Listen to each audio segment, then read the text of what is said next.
The year is 1356, and the Holy Roman Empire has changed. Charles IV's Golden Ball is the greatest restructuring of the empire in centuries to come. On the western shores of the empire sits a small territory, more rich than it is powerful. It is Holland. Its rulers are the ancient and noble house of Wittelsbach in Bavaria. Dukes, who, worried about their lands, give their North Sea possessions little and less thought. To the south and to the west, players great and small sharpen their blades. It is England, France, Scotland, Burgundy, we know their names. If Holland wants to be a player rather than a piece in this great game, it needs firmer leadership. Even now, ambitious nobles and rich bourgeoisie of the coast plot to seize power. Welcome back everyone to another Let's Play. It is going to be Holland. I will do it differently. I am actually recording this after the gameplay. And yes, that is because of many reasons. It's a bit of an experiment. Bear with me. Now, we will be playing Holland. And Holland starts in a unique position. It is under a personal union. And the rulers of said personal union are far away in Bavaria. It is one of the many states in Bavaria under the House of Wittelsbach, a big German noble house. And while they may be powerful in southern Germany, they don't really have much influence over Holland. So the first order of business is to fortify up and declare independence. Unfortunately, MEIOU&Taxes does not allow us to declare independence before 1358, I believe, is the year. So for about a year, we start in 1356 at the end. For about a year, we will not be an independent nation. But we have some advantages. The Dutch economy is very, very strong. The Dutch ideas are very, very strong. We start off with a decent idea group. And of course, we sit near a lot of trading routes.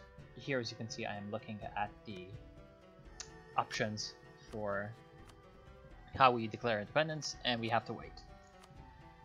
Also, Holland has reconquest claims, reconquest casus belli, on a lot of neighbors.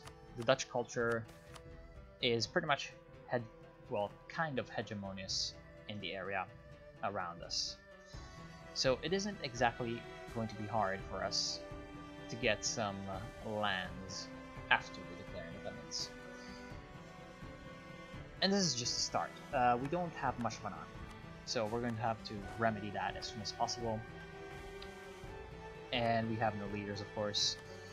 I decide to not play with North American natives, but it is just a choice there to prevent the extra lag. Here you can see me thinking. It takes me quite a while. And yes, there's also, as you can see, there's a bug where a lot of text isn't showing up. For example, here the name of Bavaria isn't showing up, but bear with me, it will be fixed. It is because of the map mod I am using. So down here, we are trying to look for an alliance. Holland is rich, but not very strong. So we need at least the support of either France or England if we are to be secure. I also look for Luxembourg. Luxembourg is a very powerful player in Western Germany. So it is pretty much in our national interest to have them on our side. And also, of course, we have the capacity to get a lot of trade income. Now, I tried to request a promotion for our nation, but it didn't really work out all that well. Unfortunately, the emperor has refused, so that was not very good. We have a junior partner, Hainaut, who sits just across another nation, Flanders, another little state. And also Hainaut has a vassal, I believe. I don't remember exactly the name of the vassal. I think it's Namur, I think. We'll see it later. At the start of the game, there's a lot of events going on, but one thing that does happen is that with the support of France, Flanders has declared war on Brabant. Brabant being the state just south of us. So we decide that, well, we do not want to pay extra for our troops while we cannot even rule our own diplomacy, as we are a subject nation. And so, of course, we just let things happen as they may. Our time will come. At this point, we are still trying to also assess the power of our estates. The greater nobles are fairly strong.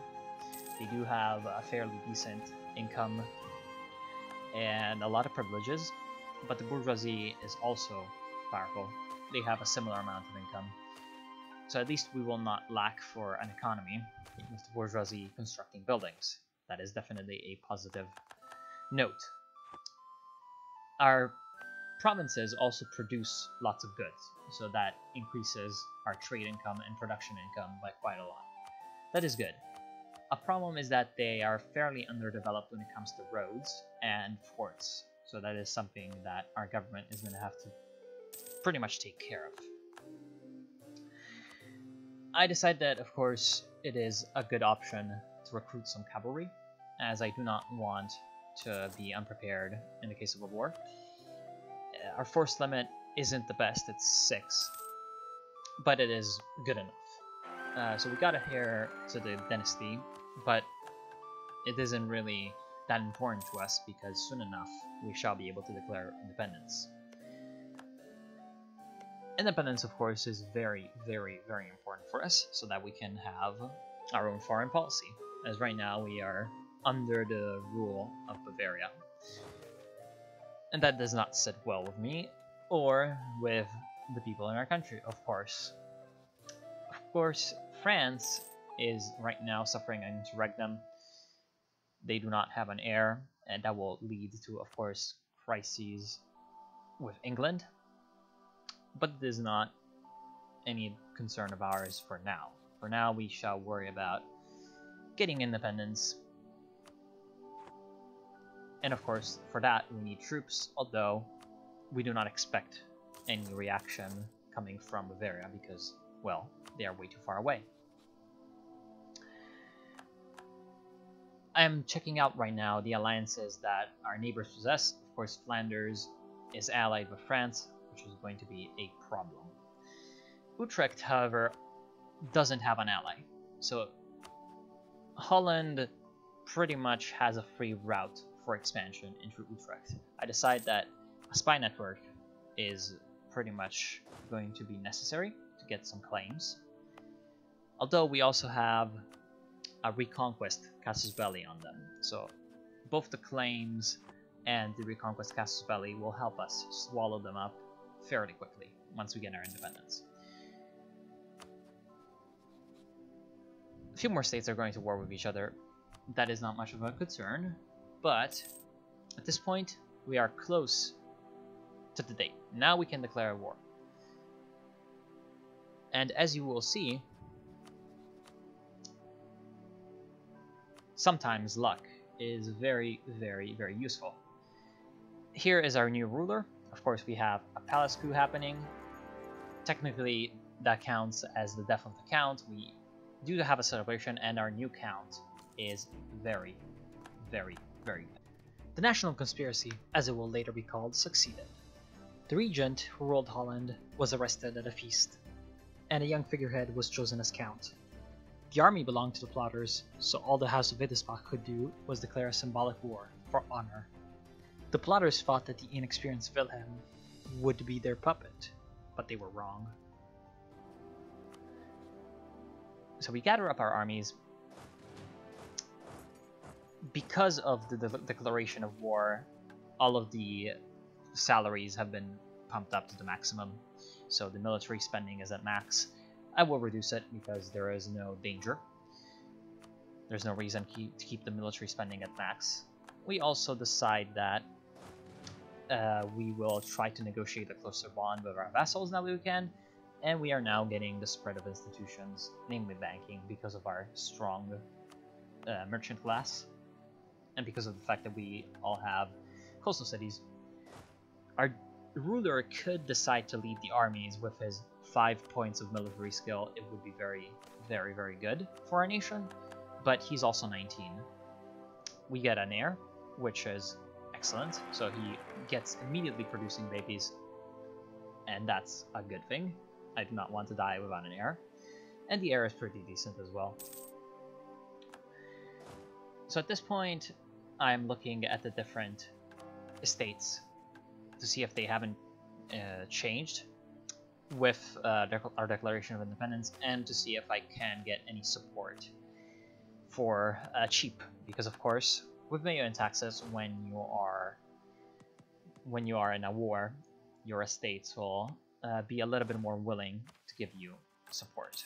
So I decide to make a couple of changes. Our legitimacy, as you can see, is very low. That is because, of course, in the coup, the legitimacy of the old rulership has gone away, and so it is still an unstable rulership. And so I'm doing anything I can to improve the legitimacy. Royal marriages, generous donations, those kinds of things. Cleves is a state that is quite close to us, and with its small size, pretty much will accept any diplomatic offer, but we also secure an extremely important royal marriage with France.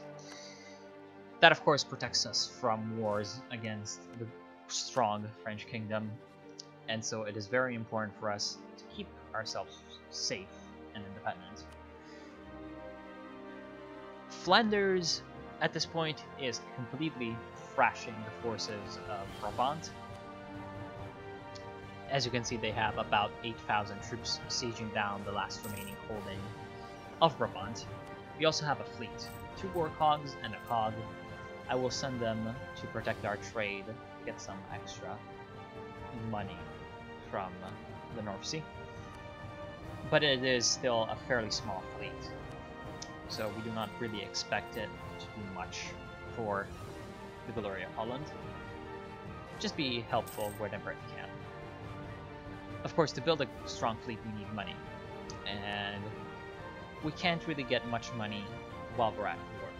But it is not that big of a war. As you can see, we gain some corruption, which is fine, but we have Hainaut and Namur also on our side in the war, so we will keep them as our subjects even after we declare independence.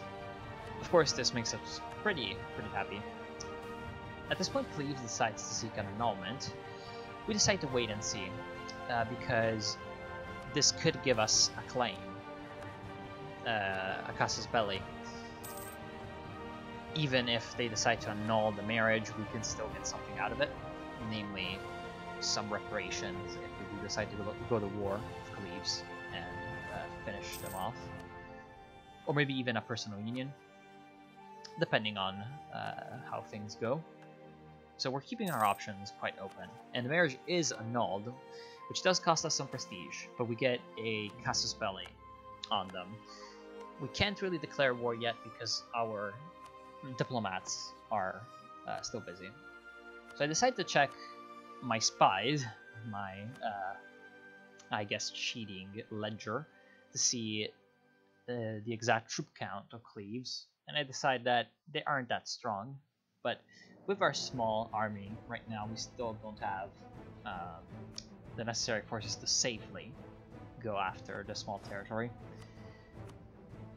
So at this point, I decide that it is best to wait. We will first consolidate our hold on Holland and Utrecht rather than Cleves. I also see that they have a casus belli on Münster, so I think about alliances in the area, possibly with Münster.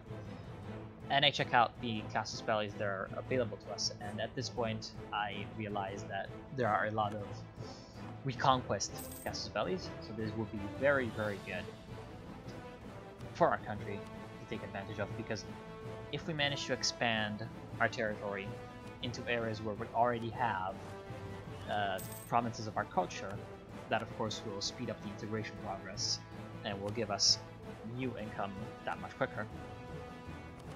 And here we are. Flanders wins the war against Brabant and declares us their rival. So of course, Flanders is now a very, very threatening opponent because of the support they have with France. Thankfully, we quickly had decided to Royal Marry France, so we are protected in that route.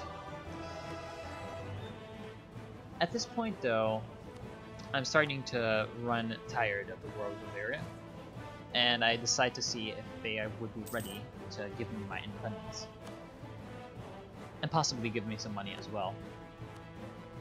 So of course, the first thing to do is recall the diplomat that was improving relations.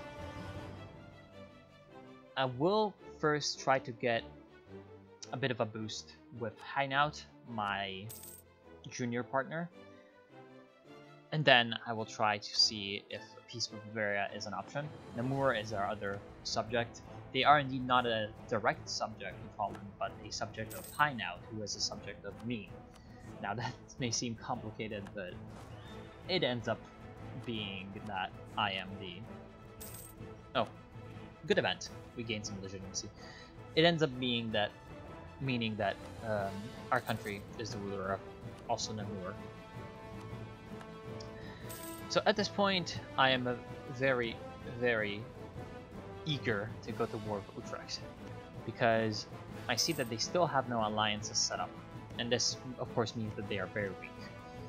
So for Holland, it is very, very important to expand quickly, as we may be fairly small, but we have some good expansion opportunities, and while people like England, Luxembourg, and France, and Burgundy are fighting other enemies, and of course, while Bohemia, Austria, and Brandenburg, and perhaps the Scandinavians as well, are more busy fighting each other rather than worrying about me, of course, this is the correct time to expand.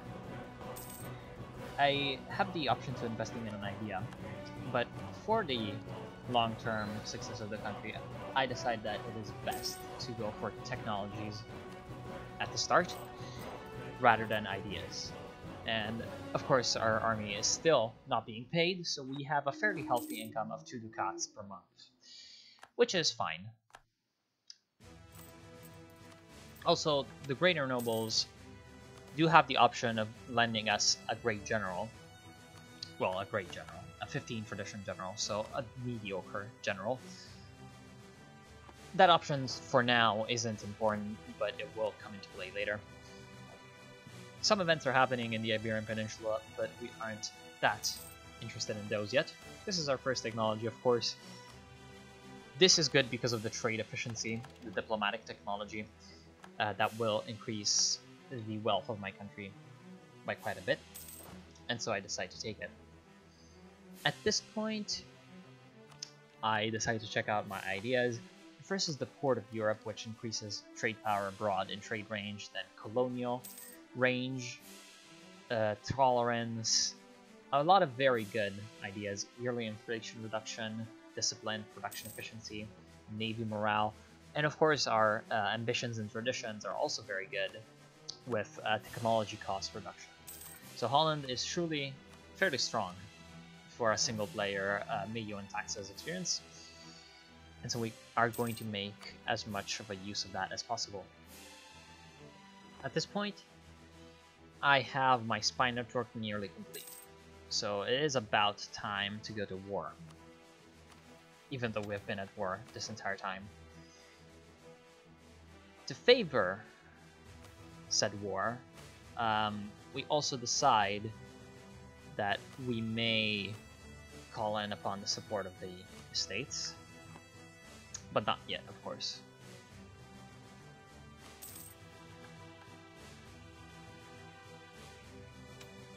One thing, however, that we can do is request financial support from the bourgeoisie.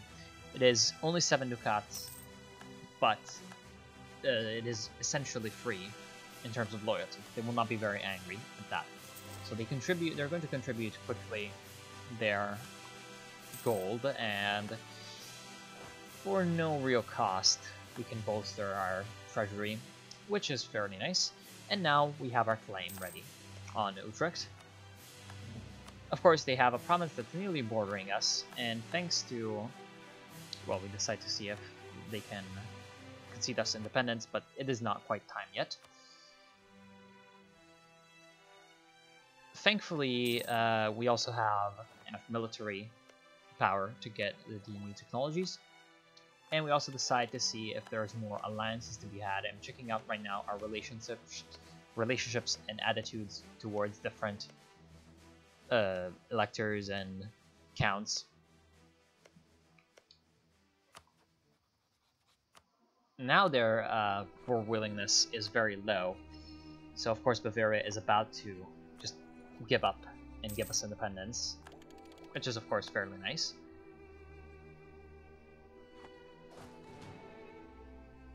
And at this point, we are about ready to go to war with Utrecht.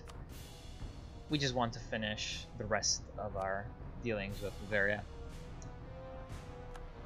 Our spy network in Luxembourg, which you may have noticed, its job is to get us a claim on Brabant, on their last reigning province, which is Breda. At this point, however, I decide to not waste my time anymore. Get myself military access with this little state to our east, whose name right now I cannot see, and is very complicated, Guelders. Because they have a friendly attitude towards me, they quickly decide that maybe it is a good idea to give us military access. Because they are... okay, well, they are about to give us peace. Let's see if I can take it instantly. There we are. I decide that maybe it isn't worth waiting for too many pieces of gold, and I just take the independence. So now, of course, we do not have the independence Casus Belli anymore because we are independent. However, now that we are independent, we can declare our own wars.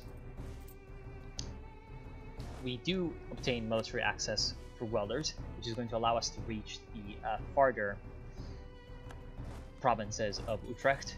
We put our army in Guelders, which will turn out to be a mistake. And now I decide that it is time for the generals, the greater nobles, to give me a general. To contribute as it may to the good of the state.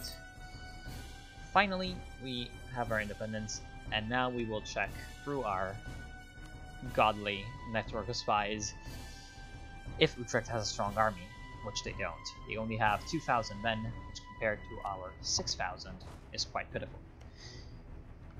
So now it is time to wait and see what they will do. You will see why I said that putting our army in Guelders is a mistake. Because now that we declare war, they will be exiled. So, unfortunately, they will have really no option to actually attack the enemy at the start of the war, which will give our opponents a little more time to recover. Why am I taking so long to actually choose that Casus Belli? As you can see, I am exiled, which I wasn't expecting, but this turns out to be a blessing in disguise. The enemies decide to go ahead and lay siege to one of my holdings, which gives me the option of having a defender's advantage over them. And that, of course, plus our pretty insane numerical superiority allows us to easily crush their army. The main army, led by just Bar de Brie, decides to siege down the capital of Utrecht, and our raid cavalry is sent to the two eastern provinces under Utrecht's rule to avoid any surprises from there. So at this point, it is just the time to wait and siege.